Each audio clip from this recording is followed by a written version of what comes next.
राजेश कुमार जी। श्री हरिवाल पूज्य गुरुदेव के श्री चरणों बारंबार प्रणाम बारंबार। महाराज जी, मेरा प्रश्न है कि गुरु कृपा से थोड़ा बहुत अनुभव हो गया है कि आत्मा और शरीर पृथक पृथक हैं और मन भी पृथक है।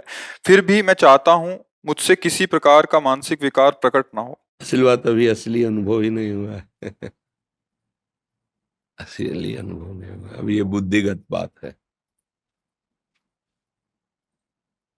थर्मामीटर होता है ना, बुखार कितना है कितना नहीं, ये शब्द निकलते हैं। जिसको आत्म तत्व का बोध होता है वो अलग शब्द होते हैं। अभी जो है तुम्हारी बुद्धि ने केवल उस विषय को जाना है, अनुभव नहीं हुआ। अनुभव होगा तो बुद्धि लय होती है। किसको जाना है? आपने आत्म तत्व को और देह को अलग अलग जाना है। आत्म तत्व अलग हुआ, देह अलग हुआ और जानने वाले आप अलग हुए। इसी को कहते हैं अज्ञान। ये ज्ञान थोड़ी हुआ। शब्द ही स्थिति का बोध कराते हैं।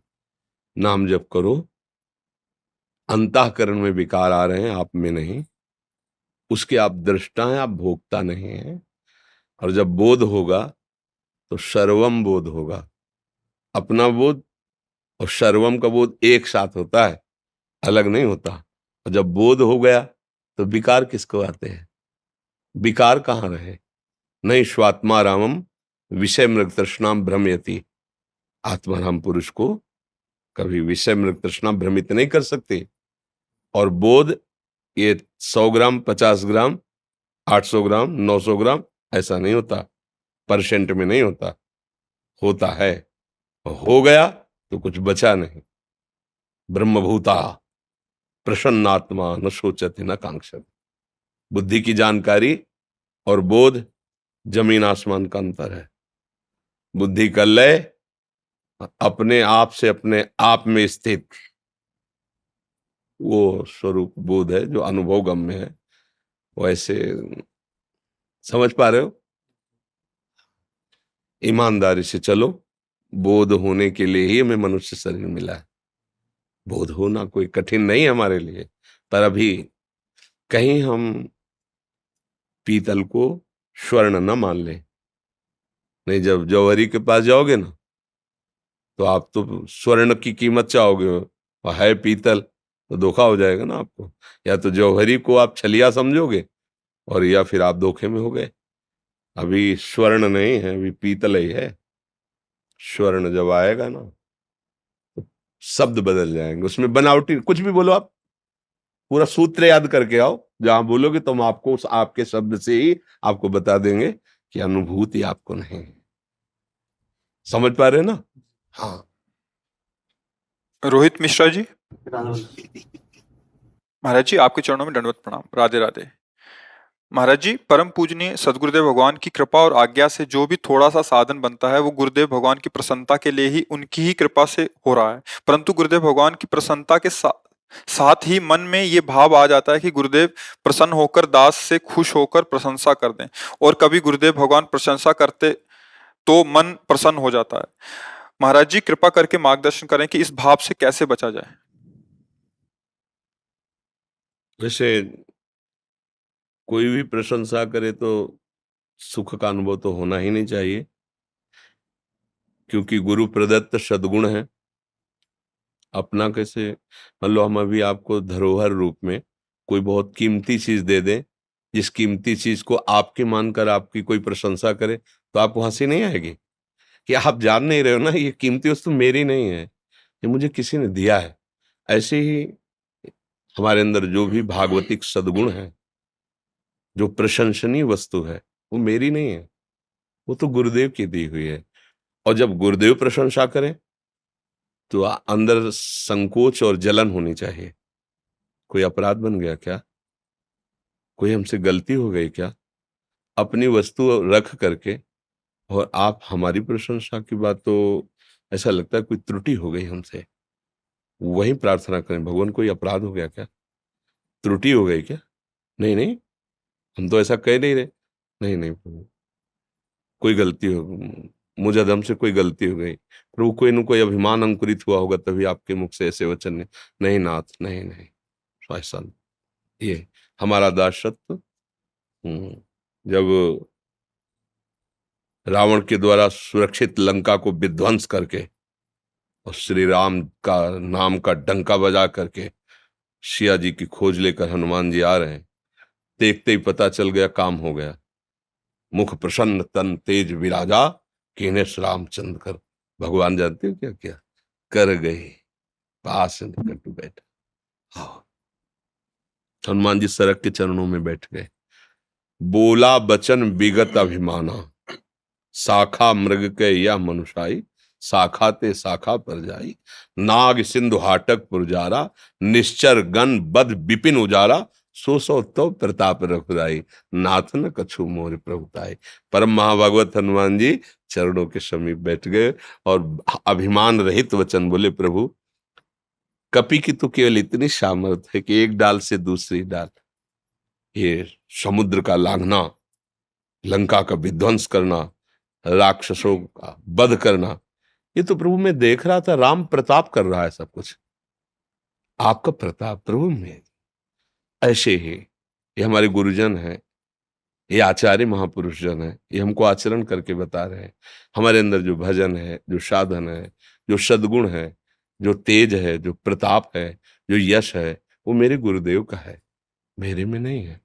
अब लाख कोई कुछ कह रहा है तो हमको मानना है, हमें तो पता है ना कि हम क्या है। अगर हमारे गुरुदेव की कृपा ना होती तो हम क्या थे, संसार समुद्र में गोते खा रहे थे। हरि रूप गुरुदेव आए और हाथ पकड़ लिया, बस उनका प्रताप है। अगर वो हमारी बड़ाई कर रहे तो हमें सकुच जाना चाहिए, हमें दैन्य भाव से अश्रु प्रवाह करते क्या गुरुदेव कोई अपराध बन गया क्या? नाथ ऐसा आपकी वस्तु है, आपका प्रताप है, आप जैसा चाहें, पर नाथ हमें लगता है कोई गलती हो गई, ऐसा भाव रखना चाहिए। देवांशु सक्सेना जी, महाराज जी आपके चरणों में कोटि कोटि प्रणाम। महाराज जी, हम कहते हैं बच्चों में भगवान होता है, परंतु घर में बच्चा पैदा होने पर पूजा क्यों बंद हो जाती है? दर्शन करना और बर्तान करना में अंतर है ना। जो ज्ञान है वो आदेश करता है, पंडिता समदर्शिना, दर्शन करो, भगवान सब में है, बच्चे में है। लेकिन बर्ताव शास्त्र प्रमाण, तस्मात् शास्त्रम प्रमाणम, समझ रहे ना? बर्ताव को अलग ही करना पड़ेगा। दर्शन में एक, जैसे मेरे ही हाथ है ना, गुदा द्वार मेरा ही है ना, और जब हम उसको स्पर्श करते तब हाथ में कई बार रज लगा के धोते, साबुन लगा के धोते, पवित्र करते ना।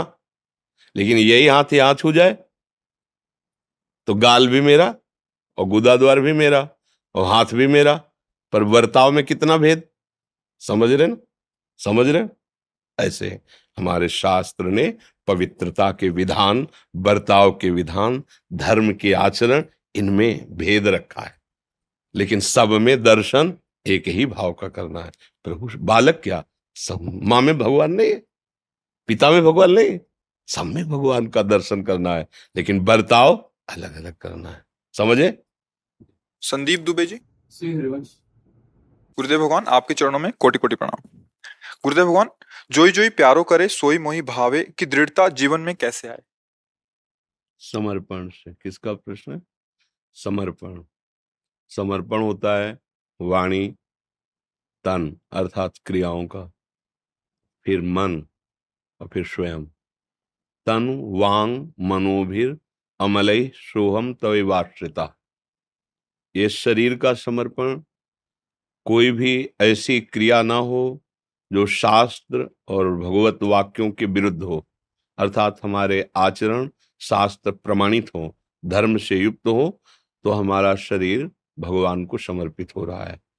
हमारी वाणी किसी की निंदा न करे, किसी को कटु न बोले, मिथ्या भाषण न करे, भगवद यश और सबको सुख पहुंचाने वाली वाणी, हमारी वाणी समर्पित हो रही है।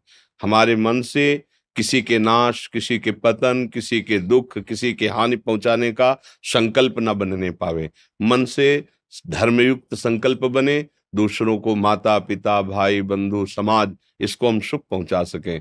और वो सब कर्म हमारे प्रभु की प्रसन्नता का हेतु है। सब कृष्णार्पणम मस्तु, तो मन समर्पित। तो जब तन, वाणी और मन समर्पित हो गया तो हमारी आसक्ति इसी में थी, फिर हम स्वयं समर्पित हो गए। सोहम तविवाश्रितः, जे ही भगवद आश्रित हुआ तो अपने आप ये सूत्र आ जाएगा, ज्यों ज्यों राखत हो त्यों त्यों रहियत हो हरि। स्वामी हरदास जी, वही तरिवंश महाप्रभु, जोई जोई प्यारो करे सोई मोहि भावे, अपने आप हो जाएगा। अपने आप एक आनंद की विशिष्ट अनुभूति, जिस अनुभूति में बड़े से बड़े दुख में भी भगवान की कृपा का अनुभव करता है और सुख में किंचन मात्र अभिमान धारण नहीं करता है, वो भगवत समर्पित हृदय हर समय परमानंद में, ब्रह्मानंद में, भगवदानंद में मगन रहता है। पर पूर्ण समर्पण, आत्मसमर्पण कैसे होता है? तो श्रवणम, कीर्तनम, विष्णुर पाद सेवनम, अर्चनम, वंदनम, दास्यम, सख्य, फिर आत्मनिवेदनम।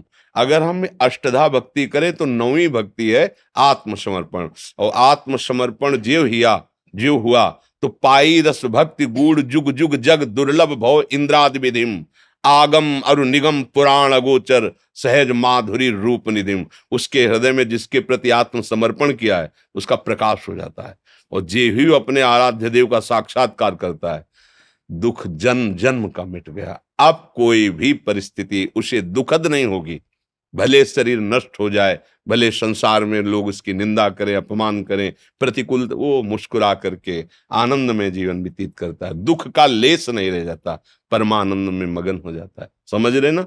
हाँ, हमारे आचरण पवित्र हो, हमारी वाणी पवित्र हो, हमारा चिंतन पवित्र हो, तो हमें दुख देखना ही नहीं पड़ेगा, आत्मसमर्पण हो जाएगा। और जिसके प्रति आत्मसमर्पण किया है उसका साक्षात्कार होना ही मनुष्य जीवन का परम लाभ है। फिर अपने आप स्थिति आ जाती है, जोई जोई प्यारो करे सोई मोहि भावे। नरसिंह मेहता जी का एक पद, वैष्णव जन तेई कहिए पीर, उसमें आखिरी पंक्ति में, काछ वाच मन निश्चल राखे धन धन जननी तेरी। जो जनेन्द्री का पक्का और वचन का पक्का और हृदय का पक्का, धन्य है माने ऐसा पुत्र पैदा किया। और भड़ नरसैया दर्शन पावा, मेरे भाग्य होंगे जो मैं ऐसा दर्शन पाऊं। लंगोटी का पक्का, वाणी का पक्का, आचरण का पक्का, भगवत शरणागत, हो गया सारा काम। अर्थात व्यभिचार रहित, मिथ्या भाषण, प्रपंच भाषण रहित, भगवत आराधना के भाव से सारे कर्म। वो महात्मा ही है, चाहे गृहस्थ हो, चाहे विरक्त हो, चाहे वो पैंट शर्ट में हो, चाहे वो किसी भी वेश में हो, वो महात्मा ही है। और जो महान आत्मा है वही ऐसा बोल सकता है, जोई जोई प्यारो करे सोई मोहि भावे। विषयी नहीं बोल सकता। विषयी की तो ये होता है कि जो मैं चाहूं वैसा हो तब तो हम तुम्हें भगवान मानेंगे। और भक्त का भाव क्या होता है? जैसा आप विधान करोगे हम राजी हैं तेरी रजा में। बस अंतर है हमारे हृदय की जो चिंतन वृत्ति स्वसुख वासना से भोगों में लगी, इसको हटा दो तो निरंतर भगवत सानिध्य का अनुभव होगा। और जिसे भगवदानंद मिल जाता है फिर उससे बाहरी प्रक्रिया, प्रतिकूलता, अनुकूलता, दुख सुख, मान अपमान का कोई प्रभाव हृदय में व्यापता नहीं। तो भगवान, इसमें कुछ परिस्थितियों में कभी कभी संशय होता है। परिस्थितियां ना हो तो फिर प्रश्न ना हो तो फिर पढ़ाई का मतलब क्या रह गया? प्रश्न ना हो तो पढ़ाई का मतलब क्या रह गया? अगर ऊंचे ग्रेजुएट पदों में वो रखा ना जाए प्रश्न तो उन पदों की महिमा क्या रहेगी? ये तो परम पद है। भारी प्रतिकूलता, भारी परिस्थिति में भी हम परास्त नहीं होंगे, क्योंकि हमको परम पद प्राप्त करना है। समझ रहे ना? ऐसे ही थोड़ी है कि तुम आराम से पड़े रहो, आर्मी में भर्ती हो जाओ, इतने किलोमीटर दौड़ो, इतनी ऊंचाई, तुम्हारा स्वस्थ शरीर, तुम्हारा निशाना पक्का होना, सब लाखों सैनिकों में कोई एक कमांडो बनता है। समझ रहे ना? तो ये जो सांसारिक पद, इनमें भी एक रखा गया है, ये पद भागवतिक पद में भी रखा गया। भारी से भारी विपत्ति में या भारी से भारी संपत्ति के आने में आपका भगवत विस्मरण नहीं होना चाहिए, तभी तुम भगवान के पार्षद कहे जाओगे। त्रिभुवन की राजलक्ष्मी देने पर भी जो आधे पल के लिए अपने भगवान का विस्मरण नहीं करता वही महाभागवत है। प्रलय जैसी महान कष्ट की स्थिति में भी जो अपने भगवान का विस्मरण नहीं करता वही महाभागवत है, परम पद है। अब इसमें ये थोड़ी प्रश्न आएगा कि आपने कहा 11 किलोमीटर दौड़ो तो आर्मी में भर्ती होगे। दौड़ना पड़ेगा, आपको पहाड़ में चढ़ना पड़ेगा, आपको इतना पुष्ट होना पड़ेगा, तभी आप हमारे देश के। ये भगवत पार्षद पद है, ये भगवान का दासत्व है। इसके लिए अंदर की बहुत मजबूती चाहिए। हाँ, बिना ये सब इसमें ये प्रश्न नहीं चलते कि परिस्थिति आई तो हम डाउन हो गए, विपत्ति आई तो हम डाउन नहीं। हम रौंद कर आगे निकलेंगे। परमार्थ के पथिक के सामने आया हुआ हर सूल फूल हो जाता है। हर गम तुम्हारा सहेंगे खुशी से, करेंगे न सिकवा कभी भी किसी से। आपके चरणारविंद का बल रख करके मृत्यु भी हमारे लिए महोत्सव होगा। ये भगवत पार्षद पद है। डरो मत, तुम्हारा स्वरूप यही है, तुम्हें कोई नहीं परास्त कर सकता। तुम शरीर को लेकर के और सामने सांसारिक भोगों को लेकर इतने परास्त हो चुके हो कि तुम्हें सब बहुत बड़ी बात लगती है। हमारा स्वरूप जानते हो क्या है? हम सबका नैनम छिन्दन्ति शस्त्राणि नैनम दहति पावका न चैनम क्लेदयन्त्यापो न शोष्यति मारता। जैसे इस कपड़े के नष्ट होने में हमें कोई कष्ट नहीं होता, ऐसे इस शरीर के नष्ट होने में कोई कष्ट नहीं होगा यदि विशुद्ध ज्ञान हो जाए, भगवत अनुराग हो जाए। चले तो इसी मार्ग में हो, परिस्थितियों के गुलाम थोड़ी है। हर परिस्थिति को अपने अनुकूल बनाना है। परिस्थिति के अनुकूल फिर तो गड़बड़ हो गया। अनुकूलता मिले तो जय श्री राधे, प्रतिकूलता मिले तो कहां कौन कोई भगवान नहीं। हर परिस्थिति, हर आचरण हमारे, तभी भगवान आकर फिर गले से लगाते हैं। समझ रहे? बड़ो ही कठिन है भजन ढिक ढरिवो। ये परमार्थ के सूरवीर योद्धा का मार्ग है। इसमें ऐसे फिसड्डी नहीं चलता। काम आया तो काम गिरा दिया, क्रोध आया क्रोध गिरा दिया, दुखद परिस्थिति आई भगवान को भूल गए, ऐसे नहीं। एक बार संसार के अनेक खेल खेल चुके हो, एक बार खेल देखो। हजारों करोड़ों जन्म न्यौछावर कर दिए संसार के भोगों में, संसार के प्यार करने वालों में। एक जन्म प्रभु को न्यौछावर करके देखो। अगर अनंत जन्मों की बिगड़ी न बन जाए तो हमें बताना, परमानंद में मगन ना हो जाओ तो बताना। अब ऐसे छोटे मोटे झटके क्या, महाप्रलय में भी हमें नहीं घबराना। हकीकत मरना तो है ही है ना, मरना है ना, चाहे जो कुछ कर लूं मरना तो है ही है ना। जब मरना है फिर क्या डरना है यार। फिर तो हर कष्ट सो, राधा राधा राधा। दूसरों को कष्ट देने का विचार त्यागो, अपने को कष्ट में मजबूत बनाओ, दूसरों को सुख देने की भावना करो, सारे कर्म बंधन कट जाएंगे। बात समझ में आ रही कि नहीं? हाँ, परमार्थ कोई खिलवाड़ नहीं है। अच्छा, कुछ भी खिलवाड़ नहीं, जीना भी खिलवाड़ नहीं है। आलसी प्रमादी और दुष्ट हृदय वाले के लिए हर समय भय बना रहता है। अशांति क्लेश दरिद्रता उसे घेरे रहती है। उत्साह संपन्न मदीर्घ सूत्रम क्रिया विधिज्ञम व्यसने सुशक्तम सूरम कृतज्ञम दृढ़ सौहृदं च लक्ष्मी स्वयं याति निवास है। तो ये मनुष्य जन्म में मिला है। कोई ऐसे हमको ये बातें अच्छी नहीं लगती डाउन वाली नहीं। हम भगवान के बच्चे हैं, भगवान के अंश हैं। शरीर एक दिन छूटेगा, हम कुछ करके शरीर छोड़ेंगे, ऐसे नहीं मरेंगे। कुछ करने हम आए हैं यहाँ। अपने स्वरूप को पहचानो, जिस कार्य के लिए उस कार्य को करो, सबका मंगल सबका हित। डर गए तो सब बिगड़ जाएगा। डरना नहीं, भगवान के हम अंश हैं, डरना किस बात का। परिस्थिति हमें डरा दे, अरे परिस्थिति, हर परिस्थिति तुम्हारी गुलाम होगी। तुम बढ़ो तो आगे, परमार्थ में बढ़ो। परिस्थिति हमको डाउन कर दे नहीं, परिस्थिति को रौंद करके निकलेंगे। हम भगवान के भक्त हैं, भगवान के दास हैं। वो संसारिक आदमी होता है जो परिस्थितिवश हर्षित होता है, शोकित होता है। नहीं नहीं, जिसने अनंत ब्रह्मांड एक क्षण में बना दिए, हम उसके दास हैं। वो हमारे लिए नई सृष्टि रच देगा, नया विधान कर देगा, हमारा नया भाग्य रच देगा। हम थोड़ा ईमान से चले, सत्य से चले, अभी अभी अभी आपको आगे दिखाई देने लगेगा। लेकिन हर पढ़ाई की परीक्षा है, पक्का समझो। आप जो भी निष्ठा लेंगे उसमें खरे उतरना पड़ेगा। एक किसान भी गाय बांधता है तो खूंटे को प्रहार के द्वारा पहले गाड़ता, फिर हिला को वही देखता है। अगर हिला तो फिर प्रहार, और फिर गाय को बांध देता, घूमती रहे, अब उखाड़ नहीं पाएगी। ऐसे ही मेरे भगवान है, अपने दास को ऐसी निष्ठा देते हैं, गला काट दो, निष्ठा नहीं जाएगी। हमने लोग जरा सा दुख आया भूल गए भगवान को, कोसने लगे भगवान को। क्या हम भक्त हैं? हमारा ही कर्म हमको तो परेशान कर रहा है, अब उस कर्म को नष्ट करना है। बाण छूट गया, बीच में ही नष्ट करना है। नहीं लगेगा कि कर्म के अनुसार शरीर तो रच गया है, अब हमको नष्ट करना है। वो एक ही उपाय है, भगवान का नाम जप करते हुए दूसरों को सुख पहुंचाना। ये गांठ बांध लो, दूसरों से सुख छीनना कभी सुखी नहीं हो सकता, कोई भी हो कहीं भी हो। दूसरों को सुख पहुंचाना और भगवान नाम, पवित्र आचरण, जीवन मंगल में। रिया त्रिपाठी जी। राधा वल्लभ श्री हरिवंश। गुरुदेव, आपके चरणों में कोटि कोटि प्रणाम। महाराज जी, मैं दिल्ली विश्वविद्यालय में राजनीतिक विज्ञान की तृतीय वर्ष की छात्रा हूँ और दिल्ली रहकर पढ़ाई करती हूँ। महाराज श्री, मैं आपका सत्संग यूट्यूब के माध्यम से पिछले 1 वर्ष से सुन रही हूँ तथा नवंबर से ही श्री राधा नाम का भी जप कर रही हूँ, परंतु स्थान परिवर्तन के साथ साथ तथा कुछ अन्य कारणों से भी मेरा नाम जब बीच बीच में छूट जाता है और मन भी बहुत भटकना लगता है। महाराज जी, ऐसा क्या उपाय करूं जिससे केवल अभ्यास, केवल अभ्यास, कुछ और मत सोचो। हमारे अभ्यास में कमी है। जब युद्ध होते हुए भजन हो सकता है तो किसी भी कार्य में भजन हो सकता है। हमने देखा जब हमसे कोई बात करता था तो हमारा भजन छूटता था। कैसे इसको भजन बनाएं? तो पहली बात, सामने वाले में हम भगवत भाव करते हैं, मेरे प्रभु इस रूप में आए, अब इनसे वार्ता करके इनका स्वागत करना है। और दूसरी बात, हम जब एकाग्र दृष्टि से किसी को देखते हैं तो उसका चेहरा नहीं देखते, उसमें हम नाम लिखते हैं। ये अंदर की बात, आपको देख रहे हैं, बोल रहे हैं, आपसे बात करें, लेकिन आपके चेहरे पर हम नाम लिख रहे हैं।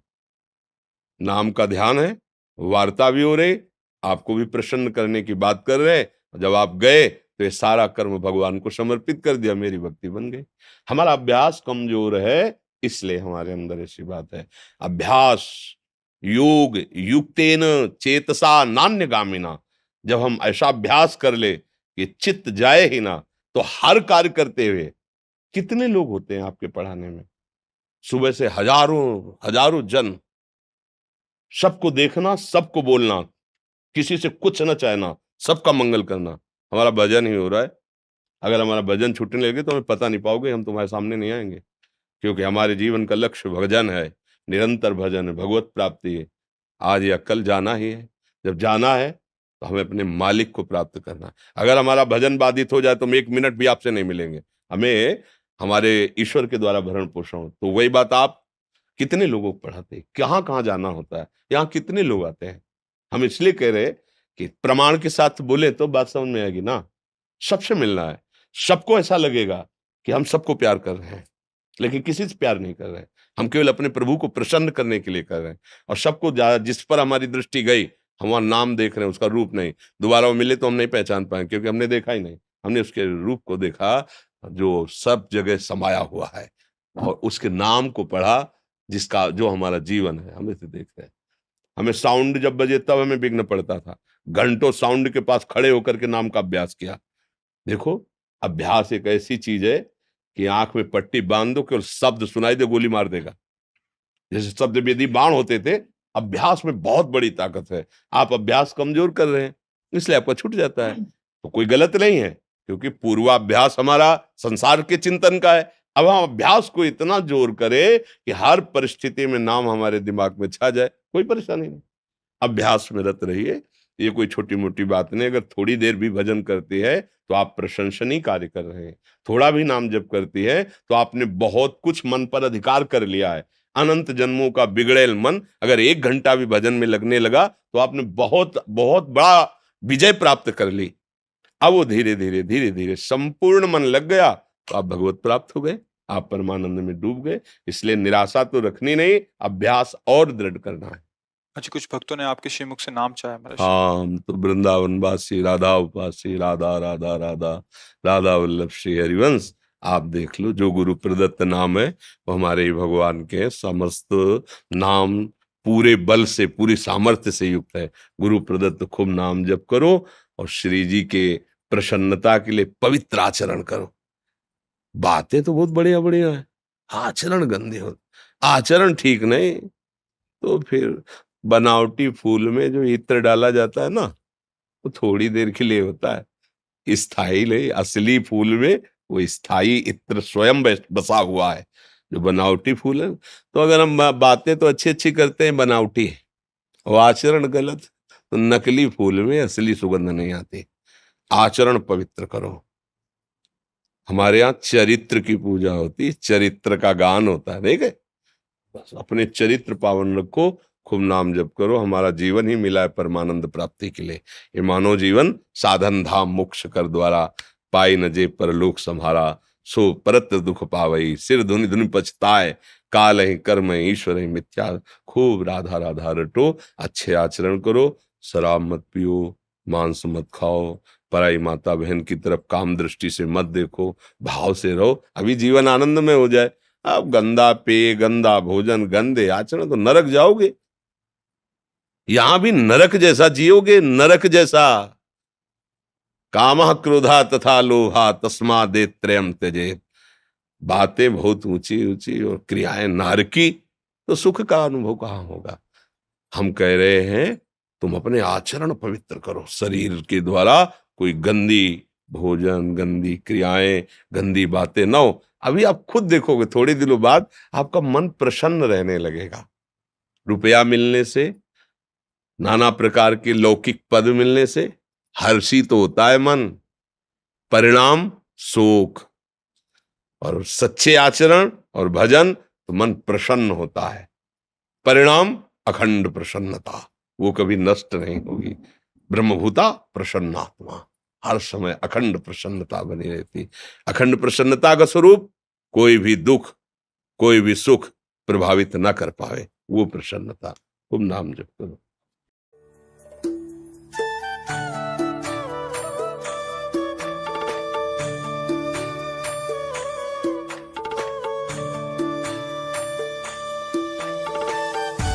बड़ी कृपा, बड़ी कृपा, दान घाटी से बड़ी बाल लोग सदा जीवन